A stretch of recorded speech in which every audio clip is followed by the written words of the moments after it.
I'm Russ Mitchell.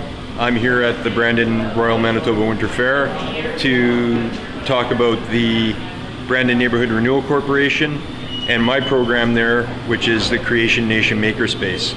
We're here at the fair just printing off some things to capture the kids' imaginations, but there's a lot of practical things that you can do with 3D printing.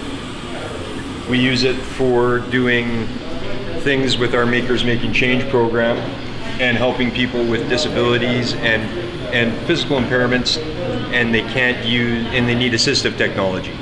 So we can 3D print things to make their life easier, and then the idea of the program is people only pay the cost of materials. How long has this been in operation? The Makerspace opened up in 2019, just before the pandemic, and we've been going there and growing our membership at the space and doing things. And we started with Makers Making Change here this year. It's obviously been attractive for the kids and that? It's been a great thing with the kids, and trying to teach them to be a little more socially responsible within our community. And here we're making switches with the kids. So the kids are making these switches so that we can take toys and switch assist them so that they can be used by kids with disabilities. So the kids make these switches, and then they're going to get a button to take home with them. And you've had some challenges with the bubble. Yeah, I'm really good at making things, but not very good at making bubbles, because it's, well, we've got a couple. It's a fussy machine just for me getting to use it. But we can adapt the toys so that we can put a port in and plug in the switch and have the switch so that it can come out to the child who needs to use it, and then a very light press to make it work. I noticed you got one or two Fisher-Price products. Yes. Is that the main source of the Makers Making Change is a global program, and they have many different toys and things that you can use. These just happen to be a few that we've chosen to switch assist here, and we're going to be buying more throughout the year so that we can donate them to people who need them, and not just around Christmas time, but throughout the whole year. And as we get closer to Christmas, obviously they will go to different programs to help people in those programs.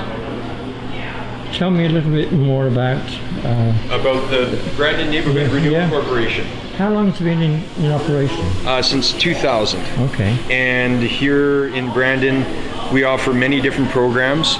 We have the Brandon Local Immigration Partnership, the Harm Reduction Network here in Brandon, our BEAT program, which is a construction training program that helps people with barriers to employment, and we help remove those barriers to employment by getting them work experience, helping them get their grade 12, helping them get their driver's license so that they can go out, and a lot of them do end up with jobs working with some of our partners here in the community. We also have the Makerspace that I run, and then our Ask Auntie program, which is an outreach program here in Brandon. They have the Blue Door Project. They help people get their treaty cards and status cards and different programs within our community. And then the Blue Door is a space that people can go to, and the hours of the Blue Door offset the Safe and Warm shelter for homeless people, so they have someplace warm to go. Our Fresh Start program, which helps throughout the community with cleaning and bed bug remediation and things like that. We also have the apprenticeship incentive program running in our organization right now to help business owners hire first-year apprentices, and there's financial incentives to help them. And then we also have our rental assist program that we brought on just recently, and it will be launching very soon, and that will be to help people who are struggling with making the rent in their home. Yep. And then there's also the Reaching Home, which I just absolutely missed because there's no cards here. But the Reaching Home program is a program that helps, is working towards eliminating homelessness in our province, and with within the rural Manitoba, within Brandon, and also with different Indigenous organizations as well. Do you have many staff involved in? We have about, I think we're around 26 or 27 staff member at the BNRC right now. Yep. And where is it located in? We're located at 440 Rosser here in Brandon. Okay. Yep. And that's... this is a 3D printer. So this operates essentially just like a hot glue gun.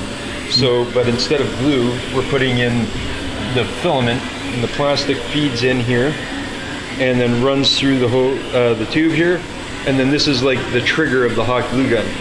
But there's two gears that work together and turn the filament down into the hot end, which is at 200 degrees Celsius, and it melts the plastic, and then the computer puts it down where it needs to go. Very impressive.